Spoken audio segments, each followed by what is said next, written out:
We all knew it was coming, but at Gamescom earlier this week, Guerrilla announced the consistent elephant in the current 2021 room. As I know firsthand, the learning curve to take multifaceted teams from physical formulated development and delivery projects to virtualized remote managed workstreams is certainly not an easy one. As such, Sony and the Guerrilla team saw the best way to appease those disappointed voices was to offer the easy boost to the original hit on PlayStation 5. Thus, here we are discussing the Horizon Zero Dawn PS5 patch and just how good that 60 FPS toggle is. So it's no secret that Guerrilla Games reinvented itself with Horizon and managed to transform its entire company around a genre and style that was largely alien to them.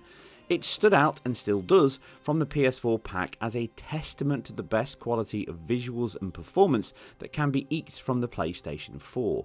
Such as a full and flourishing world running at 1080p and a solid-ish 30 FPS is almost the pinnacle of the system. The Pro version was no less of a benchmark, offering up an even more impressive performance metric with one of the best checkerboard 4K outputs of the console lifespan, and it still stands up today. A pixel-packed world of minutiae detail, vibrant colours and dynamic foliage. Likely one of the highest poly counts of current generation engines and some of the best character models this side of a Pixar movie. No horse was spared in delivering the very best of PlayStation Studios and Guerrilla's own Decima engine, which has since become the multi-team and multi-platform prodigy they hoped. Now, although the dual modes of the old Pro version have been swept aside to a single mode on the PlayStation 5, which mirrors that Pro's resolution mode, aside the frame rate, which is now uncapped to match the average TV display of 60Hz or 60 FPS. And it feels good. Now, I've covered this in a full analysis of the PC version against the Pro version over a year ago. Please go check out the link when I talk about PC development, console development, and just what happens when you build an entire engine and game around the specific characteristics of the PlayStation 4 hardware and what that means when you move it over to brute force, very different constructed PC. Largely, the limitation on the PC version is bandwidth. PCIe bandwidth limitations, which means it needs the fastest PCIe you can get, 4.0. You will need a better PC spec than the PS4 to get the same results. Now, fortunately with this PC port, they did put in an option of original mode, which mirrors almost identically the PlayStation 4 and PS4 Pro versions at that checkerboarded 4K, and that's what I'll be using to test here. Now, the PC in question is my RTX 2070 overclocked to around 2 GHz, which is just over 9 teraflops of GPU performance, and a Ryzen 2700X, again overclocked, albeit an older Zen technology. It's not an APU, it is a desktop unit, so it should not be the bottleneck here. This is all paired with 16GB of DDR4. So overall, the machine has the power to at least run close to what the PS5 can. It's not as powerful as the PS5, and in addition to that, as I've already covered in my previous PC analysis, there are specific design flaws that affect the PC more than the consoles because of how they're constructed, specifically around that memory allocation and GPU usage async compute. Now, before we get into the test, let's discuss the actual outputs here. So the Pro, just like the PS5, runs a checkerboard 3840 by 2160 image. It is derived from a 1920 by 2160 base output, but it doesn't mean that it gets all that benefit back. Checkerboard in reconstruction back to 3840 means it has an impact on both the GPU, the memory allocation, and overall workloads.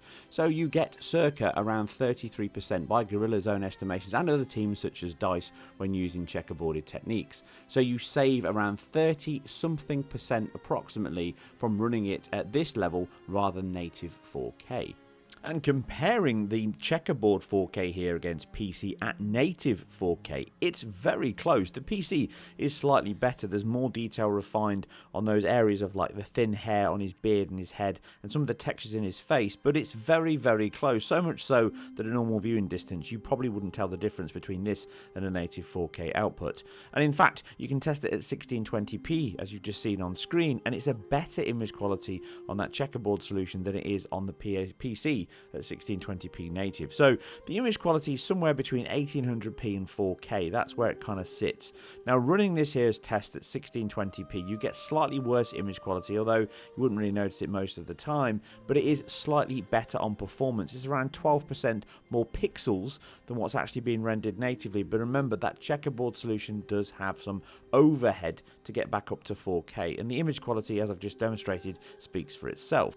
But just for argument's sake, I've also done some tests against 2560 by 1440, which is a significantly lower image quality than both the PS5 and the Pro. Some who are shunned reaped honor before disgrace.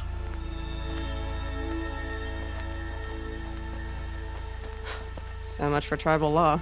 I spoke to no one, and now we must both keep silent, for we are outside of the embrace. Very minor, you wouldn't notice when zoomed in, but this is all about those minutiae details of testing, so this is where we're at. So kicking things off, let's test all three at a long section running at 1620p on medium settings, identical to Pro and PS5, and again the Pro is the same as the PS5. The only difference is the PS5 is now unlocked to 60 FPS. Now remember, this is a backwards compatibility patch, like we've seen day in, day out since these consoles launched, such as I recently covered in Assassin's Creed Odyssey. So this essentially isn't using native instructions, it isn't a native PS5 title, it's just using that additional hardware a little better to get us better performance. And I discussed this back with the PC review. Again, go check that out for more information. You can see instantly that the PC is not keeping up with the PS5. It dips in obvious sections here in alpha transparencies and obviously fill rate. It's fill rate limited and it's bandwidth limited, which is the biggest issue of the PC version overall. I'm not going to go back into that territory. But moving into the general play, it's actually pretty solid 60F here at 1620p. It does stutter and judder streaming data in and out, and again that's down to that async work on the GPU for that GPU-derived geometry across the world. The terrain is all dynamically created from the GPU itself. All of that has hiccups and causes those stutters. It's been massively improved since the title launched, but it's still there. But again, once you get into these heavier cinematics and cutscenes, you can see the difference just in the background. The checkerboarding shows up, as I discussed in the original Horizon Zero Dawn review, in the depth of field in the background. It looks stretched and it's lower resolution. This means it impacts the PC more because it's running a higher filter on that depth of field pass. But again, aside those areas, you wouldn't really notice it, and it's dipping in areas where that's not an issue as well. Once we go into one of the heavier areas of the game, which is in inner cities where there's lots of characters, high geometry low, lots of poly count, then you see it dip down to the 40s on the PC at this setting, and we're now at 1440p. We're no longer at 1620p, and it's still dropping down. We're losing somewhere between 20 and 30% at points. And as you can see so far, the PS5 does not drop a frame. The PS4 Pro certainly does a good job, but that itself can dip down to 26 FPS. So again, it can lose somewhere between 12 and 18% of its performance, even at these 30 FPS levels. So you can see the issues here on the engine even affect the consoles, but the PS5 is just powering through all of this without any drops at all. Generally, this makes the game better on the PS5 than it is even on a much more powerful PC, because you cannot get through these hiccups and stutters that happen in the engine because of that bandwidth sharing, those dual pools of RAM between the system RAM and the GPU RAM. You can see here that my VRAM on the RTX 2070 is 8GB, and it can use all of that, far more than what's available on the PS4 Pro, and even the PS5 here. It's still using the same PS4 Pro baseline of 5.5GB. It has no more memory to work with, but it doesn't need it because it's a single pool of RAM. It doesn't need to share those between two separate pools and then push them through a narrow bandwidth pipeline on that PCI Express on the PC. So the performance levels are much better on the PS5, but really pushing the game and stressing it at later sections, I still couldn't find any dips. It's an absolutely rock solid 60 FPS throughout all my tested sections, and I played for most of Saturday to make sure that I found any heavy sections on previous saves going through the title to try and find heavy battles that would cause it to swamp dip. Alpha fill rate, lots of explosions, loads of characters on screen, fighting in dense foliage. Nothing seems to affect the machine at all. So now, it really is a beautiful treat to the PlayStation 5 back catalogue of PC titles to be able to revisit Horizon Zero Dawn, but not only get a better, more refined version than what's on the PS4 Pro. The image quality is better due to the fact we are getting twice the amount of pixels now in the same time. Remember, it's temporal resolution affects image quality as well as spatial resolution. So we see better, sharper image quality and less shimmering at certain points. Overall, the performance is rock solid and it's better than the best on PC that I've played. If you go to a top-end PC on this particular game, it still will not be as consistent and smooth as this, because no matter what you're running it on, it will always hit the limitation of those jitters, which only gets worse the higher up the resolution scale you get. You can get similar performance to this when you lower the resolution down on PC, but again, you've then got lower image quality. So overall, it's a good example of what happens when you make a title for a console and then port it over to PC. And also, just to reaffirm that this is just a PC title, you can see here with the loading test at 300% speed, it doesn't deliver anything near any SSD or I/O infrastructure, still taking upwards of 45 seconds to load, and very, very close to just the basic PS4 Pro, and actually just slightly faster than the PC with a 7200 RPM drive. So it really isn't a title that's utilising the PS5 in any meaningful way, other than just utilising those clocks and speeds a little better than before.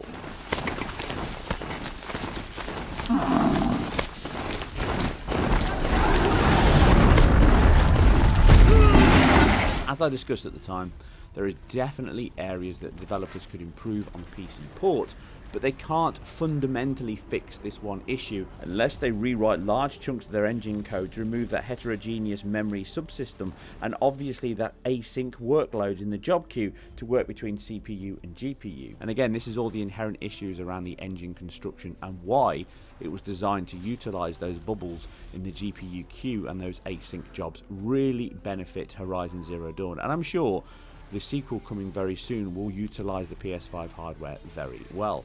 I'll be very interested to see how that title runs on the PS4 and the PS4 Pro, but again, if you want to be reminded of just how beautiful that title is, you can check out my preview of that title from a few months ago, where I dive a little deeper into what you can expect on PS5 and why you can still see it's a PS4 title at heart. Anyway, I hope you enjoyed this fast and hopefully detailed look at Horizon Zero Dawn PS5 patch and just why it's now the best version of Horizon you can play, and that does at this point include PC. Anyway, if you liked what I do, remember I am completely self-funded and independent, so you can help support the channel by liking, by subscribing, by commenting down below for the algorithm, giving it a thumbs up, and if you can, any dollars and pounds you can support on my Patreon will really help, because I'm trying to expand this channel and make it more of a part-time thing than it actually is, and try maybe to push it out to be more of a half job, or even go part-time my full-time job. That's my aspiration, but I certainly need to see much better results on the channel itself if that becomes reality. Anyway, sorry for waffling on at the end, but I do want to make sure that people get visibility of what my aims are with the channel. I hope you enjoyed this, and I'll be back very soon for more retro action and obviously some more next-gen gaming. I'll catch you on the next one. That's the way out!